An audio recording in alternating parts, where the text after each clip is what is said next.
I've got 2 cameras. I don't know if I should be looking at one or not looking at one, or if I should make sure that I'm always looking at the wrong one, or what I should be doing. Or maybe I should be like always looking off into the distance. But I feel like I've set the cameras in the wrong place for looking into the distance. I want to be like, you know, looking off over there or something. Okay, so I was asked to help film an interview type thing on the kind of low budget that gets people asking me to do things. Except they wanted to do the interview outside, which means, especially being that we've got like, I think we've got the vestiges of a hurricane happening over here. So like, obviously in the States they've got like a real hurricane happening, whereas we've got like a bit of wind and rain. You know, just a little bit of wind and rain.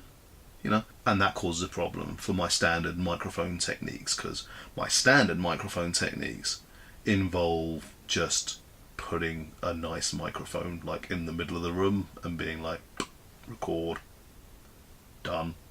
I say nice, just anything omnidirectional, do the job, you know.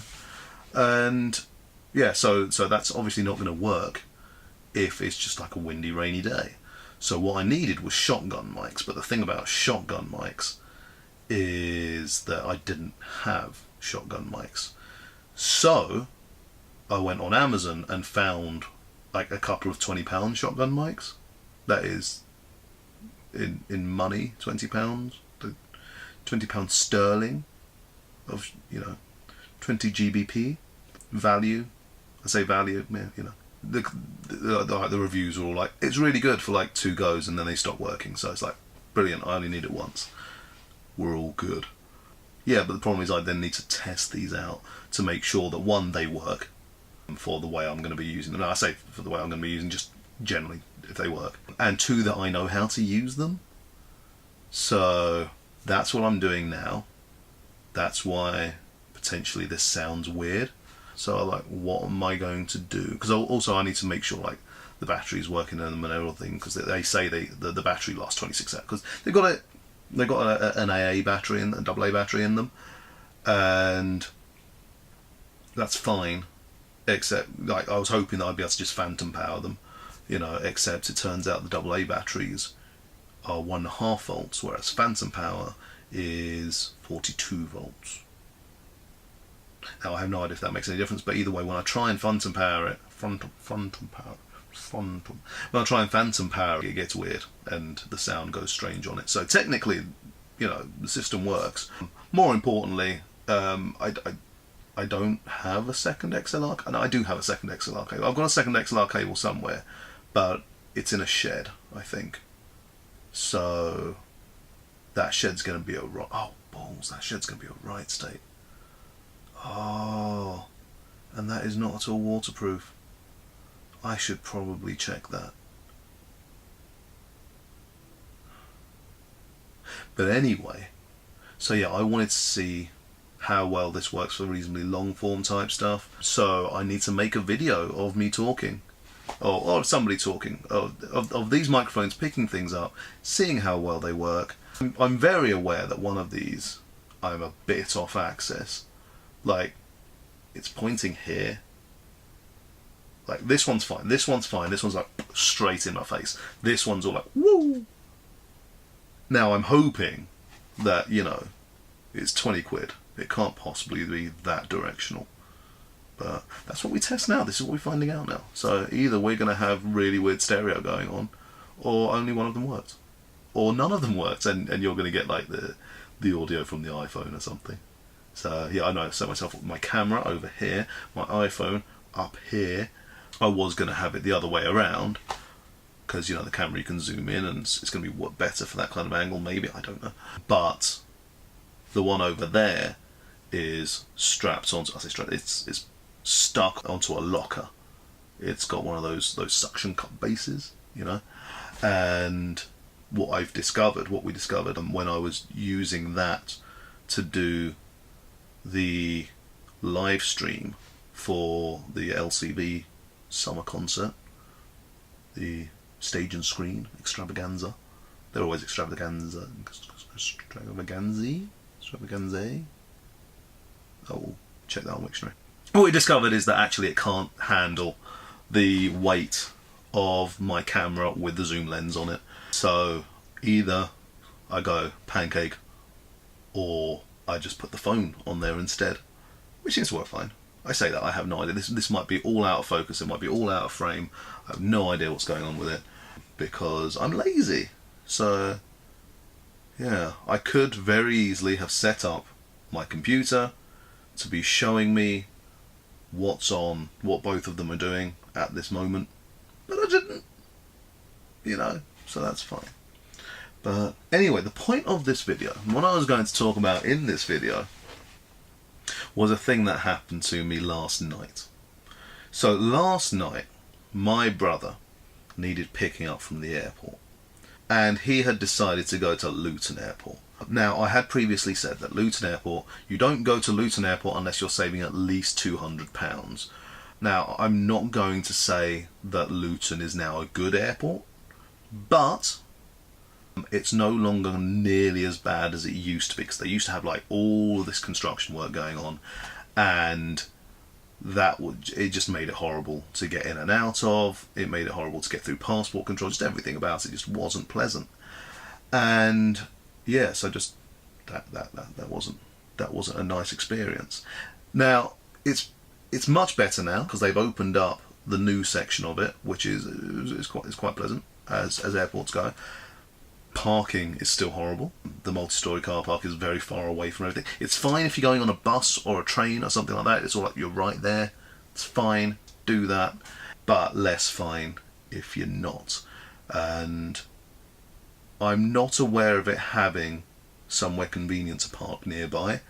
So like with Stansted, you've got a McDonald's, it's right there. And as long as you go in and you eat something, then they'll let you stay there for like half an hour or something like that.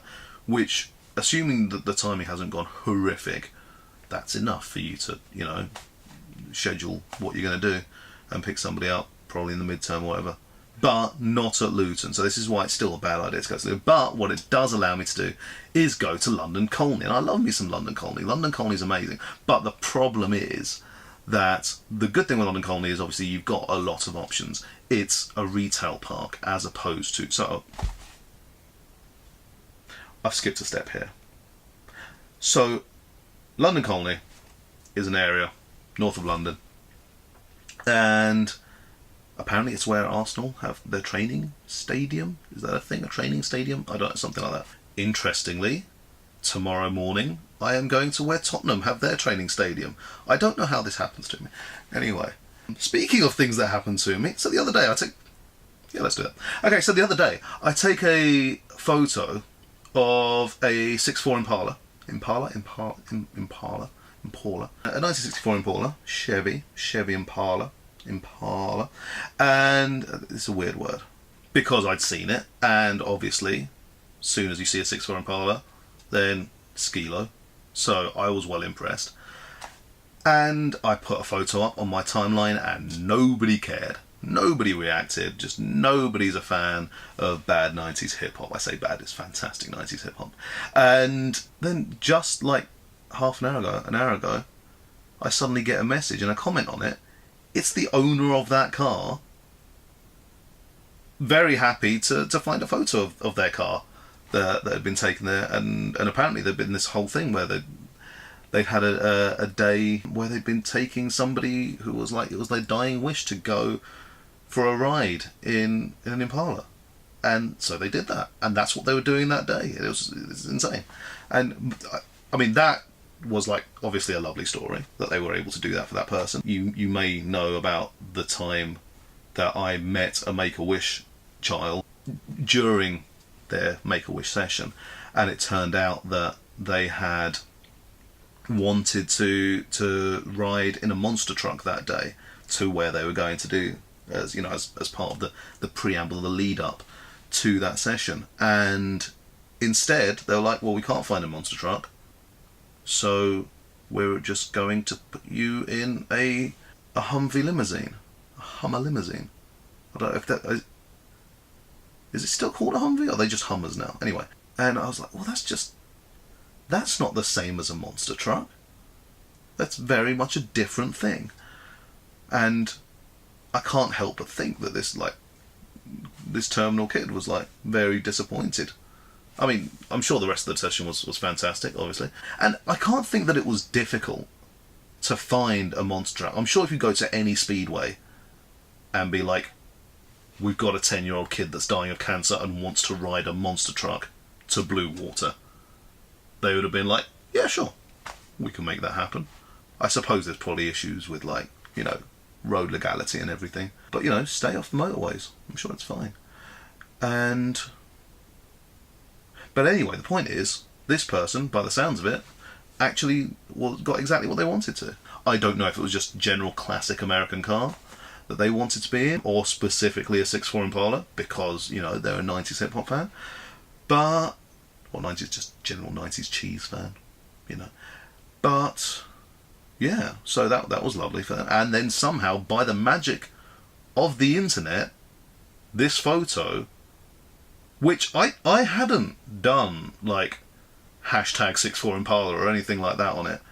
I had just a photo of the Festival Leisure Park in Basildon, and I'd said I'd found this car in Bas Vegas, and somehow it appears on their timeline.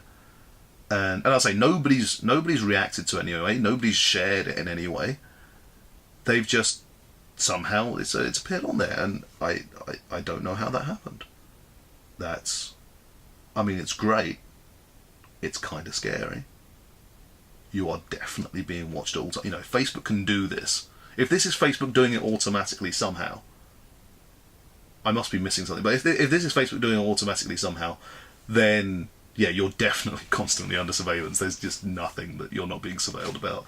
So yeah, fun times. But anyway, where was I? Yes, London Colney. So I've gone to London Colney because London Colney is the best service. It's my favourite service station because it's not a service station, and most importantly, it's not a service station whilst being exactly one junction away from South Mimms, which is a service station and is a hole and is terrible. As most big service stations are, it's a nightmare to get into. Once you get in there, everything's really expensive, and they don't actually have anything that you want, but you're going to have to make do with whatever you can get. So it's like, yeah, I'm getting lunch at Smith's, you know, that kind of thing. And yeah, so that's a terrible place to be. Any service station is a terrible place. And then they've got this one massive toilet that's all. Whereas one junction up, you've got London Colney. London Colney has a McDonald's with a drive-through. It's the weirdest thing in service stations. The only things that have drive-throughs for some reason are like Costa and Starbucks, whereas like all of the food places don't have drive-through. But it's a legit McDonald's as well, and more importantly, because it's a legit McDonald's, it doesn't charge service station prices. Now I don't know if McDonald's does generally charge service station prices, but KFC definitely does. But anyway, so you've got a McDonald's, that's on the outside, but then once you get inside, you've got yourself a giant Sainsbury's, a giant M&S, you've got a Boots, you've got a Next, the Next has got a Costa Coffee inside it, both the M&S and the Sainsbury's have their own cafe in there. So you've got your options for like standard cheap food, which the service station always has its own like homegrown food place, which is crazy expensive, but it's just giving you standard cheap food. Whereas, of course, you know, M&S and Sainsbury's are giving you very much that spectrum of pretty alright food and legitimately decent food. Assuming they still do the ribs, I don't know. Anyway, and then you've got like a whole Boots there. This like that's always the worst. You go to a service station and they've never got anything from you know, their options for anything like first aid or, you know, somebody's travel sick or anything like that, they're always terrible because you've got Smiths and that's it, you know. Whereas you've got a whole Boots, you know, like a fully stocked Boots. You've got everything you want, as well as a Sainsbury's, which you already had everything you wanted anyway. You've got options. You're good. You can get clothes, you know. It pains me whenever I hear that somebody stops at South Mimms, and I really wish people would stop doing that. But then again, you know, one of the joys of the whole London Colney experience, because it is an experience, is that obviously not a lot of people know about it, so it's not nearly as horrifically packed. So don't like and subscribe, don't share this video, otherwise people will find out. Either way, it's very, and also what's also really convenient about it is that it means that you miss the M1 junction, the M1 M25 junction, because you've come off at the junction before that, and you've got a convenient road which actually connects you to the M1 if needs be. Now, actually, most of the time that's probably not a good idea. There's probably going to be loads of traffic on it or something like that. But there you go. You've got options. I like options. Everyone loves options. Options are the best. I will not go into a thing about hot chocolate because I don't have good opinions on hot chocolate. But yes. So anyway, we've got this storm that's hitting this McDonald's, where I'm at this McDonald's. So you may be aware, I only eat once a day, which means I have to make the most of eating that once a day. And my brother has decided, I feel like this is the information I should have given you right at the start. I have not. I knew I shouldn't do unscripted content. It never goes well doing unscripted content. Anyway, my brother, he's got himself a flight that arrives at 1:30. That flight that arrives at 1, because Luton, once again, Luton is still not good, and you are still liable to end up trying to pick somebody up at 1:30. That flight that was supposed to arrive at 1:30 is instead arriving at 2:30 because we have what I assume are the ends of a hurricane. I don't watch weather reports. I don't know about these things. I'm aware they have a hurricane going on in the States. It might be affecting here. Who knows? Or it might be something completely different. But anyway, this is happening, and it's causing problems for air traffic apparently, and that's why my brother's now going to be late, and he was already going to be in at 1:30 in the morning, so now he's going to be at 2:30 in the morning. And my choir friends all leave the pub at like 11:30 because, you know, pubs close and fair weather and so on and so forth. And so I now have to find a way to kill hours, and I figured, well, I've not eaten yet in that day. Now it is past midnight, so I've had to make an exception where basically I'm following, as and when I need to, I can do TFL rules. So, you know, the day carries on till 4:30 in the morning if needs be, because sometimes I will, you know, tick a clock. I will roll over at midnight because it needs to be. Now, normally when I go to McDonald's and I make that for my meal for the day, it's a breakfast, because McDonald's is much better at breakfast. But this time round, they're not doing breakfast yet because, you know, that's later. And so I go in and I decide, right, I'm going to get myself a big burger, a big tasty they call it. I mean, it is big, but it's that kind of, you know, like how when you go to just like a random van, they have like the really wide burgers, and it turns out what you want is height on your burger, not width. I mean, it looks impressive, but actually it's like, nah. So it's fine, you know. I mean, I only did this because I'd quite recently done chicken, and that's what I would normally do, is get my 20 nuggets and, you know, do it better. Burger King and McDonald's both, they're not good burgers. They should stop doing that. Focus on the processed chicken. That's what they do well. I say well. They do in a way that I enjoy. So I did that, and I did a salad because I'm like, I want to try a McDonald's salad, see what that's like. And turns out that McDonald's salad is just a big stack of lettuce with some weird tomatoes that taste like beetroot, and then some chicken, which they just plonked on top. In no way is this a salad. In no way is this part of the salad. They've just parked it on top. So, and obviously I'm not going to put balsamic vinegar on breaded chicken, because that's insane. Or balsamic dressing, as they call it, which I think is just vinegar with more sugar. And balsamic vinegar is already pretty sweet, so whatever. So it's just eat the chicken first, drizzle it on, boom. It's fine. It's lettuce. If you wanted a big load of lettuce, then it does that job. But then I've still got time to kill, so I'm like, okay, we'll get dessert. Standard, get McFlurry. Turns out their ice cream machine's broken. So now I've got to resort to an apple pie, because, you know, it's McDonald's, that's what you do. and hot chocolates, and hope that that will count as a dessert. Obviously, I'm doing this all quite slowly and deliberately so as to kill the couple of hours that I need to kill. I had been offered to stick around at somebody's house and, you know, have a tea or whatever, but I thought it's probably sensible to get out of London, because the last thing I want to do is be down to the wire and actually, oh, he's about to arrive, I can make it just about, and then there's like a big traffic jam or something. Whereas, as we know, if I'm in London Colney, I have options to get around traffic jams, so it's all good. And so I do that, have that. I've now, you know, run out of food to be eating, and then I notice, I've probably noticed it before, because of this hurricane that's going on, they've got a leak in the roof. And so what they've got these like square light fixtures, and initially when I got there, it was just dripping from like one corner, and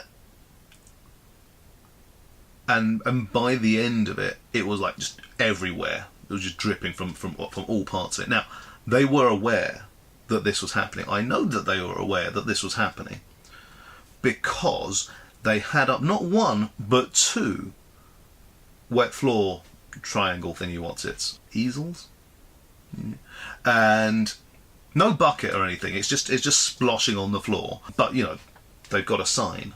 They've got two signs, so you know it's fine.